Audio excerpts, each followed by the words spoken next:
Hi.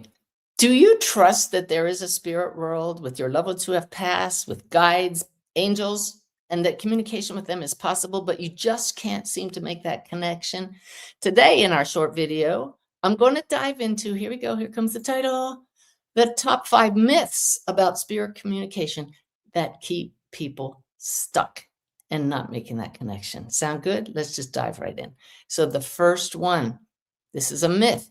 It's not real unless I hear words or see those in spirit. I had that myth in my mind when I first tried to connect with my stepdaughter, Susan. I thought she was going to appear before me on a trail. And boy, was I wrong. It took me 3 years of daily meditation before I actually did hear Susan. But oh my goodness, did she send me irrefutable signs. And that's what kept me going, signs that she was still with us. So there are so many ways that spirit comes through. And I've already done quite a few videos about the signs and the synchronicities. So check those out and learn that hearing and seeing are just part of the many ways that spirit can show up. This journey of connecting with higher consciousness is realizing that we are souls and that soul to soul communication takes place without the physical senses. We use the soul senses and then we go beyond those senses to simple knowing, which is the deepest gift of all. So that's myth number one. As we go through top 5 myths about spirit communication, what might be keeping you stuck? How about this one? Only mediums connect clearly. I know that we all have this ability. I am a medium now. It came about as a result of sitting in stillness daily in my knowing that my stepdaughter Susan existed and I could connect with her. That was the soul speaking to me. If you know your loved one is here and you are committed to connecting with them, you will carve out time for stillness regularly and make that connection. And there are tools to help you with that that are all over my website. So I hope you'll check them out and have the personal experience yourself, because I teach a course called Personal Mediumship Plus, and I have taught so many people how to make that connection, and they have no intention of being a medium. Why is that connection possible? Because we are all souls. And again, this is soul to soul communication. If you're meant to be a medium, you'll know it. It's a calling. You can't not do it. But we're all capable of making that connection, and that's called mediumship. I have a book called Mediumship, and part 1 is the hows, the whats, and the whys. What's it all about? Part 3 gives you some tools, but the middle part are 30 stories from normal, regular people who are not mediums making that connection clearly. So check that out.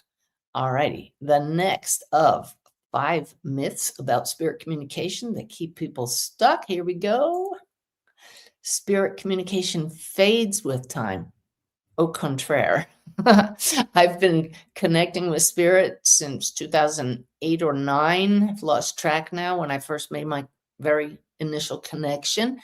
And it just keeps getting better. This is the best part. There are days when it's not as strong, for sure. But that's because we are fields of energy, and those we're connecting with are fields of energy. We are living in a world of energetic fields influenced by the planets, by cycles. And so that connection will come and go, but over time it doesn't fade. Perhaps you enter a fallow period. I just did a podcast this week. Check it out on my website, When Guidance Seems to Go Silent.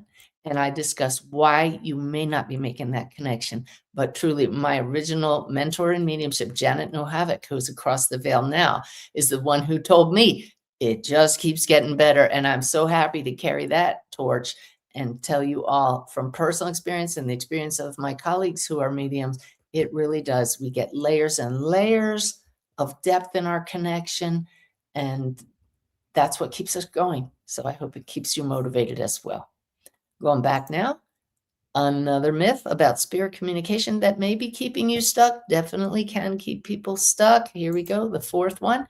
You have to be healed from whatever is ailing you before you connect. Healing is also ongoing for all of us. And there are layers and layers of trauma in our energy field from just being human that may be preventing the clearest possible connection.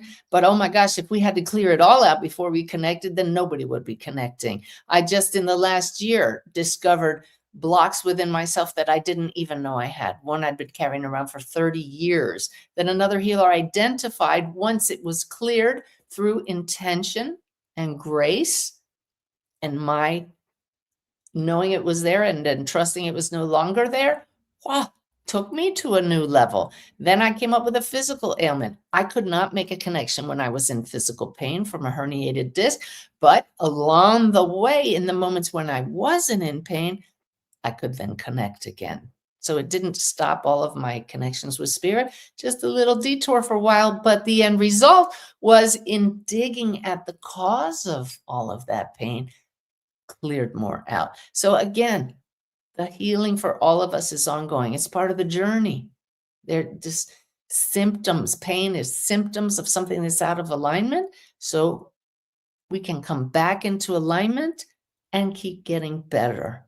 If you're on medication for perhaps depression or grief, that can get in the way, but does not necessarily have to get in the way. Each person is unique. So don't believe that just because you're facing this challenge or that challenge, you can't connect. You find out what your normal is and then strive to connect in spite of it. You're a soul. That's what makes this possible. Your physical body, your field may interact with your soul's pure light, but that light is always shining. And now the fifth, but certainly in no priority order, myth about spirit communication that keeps people stuck from making a more clear connection.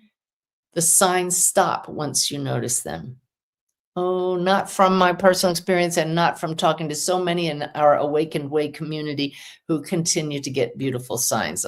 We have some dear friends whose son, Devin, send them ravens and send them a song that plays at the most beautiful times. Those signs have kept up for over a decade. I have so many members of the organization that I love, Helping Parents Heal, who continue to get signs. Yes, they may stop for a while because we don't need them after a while.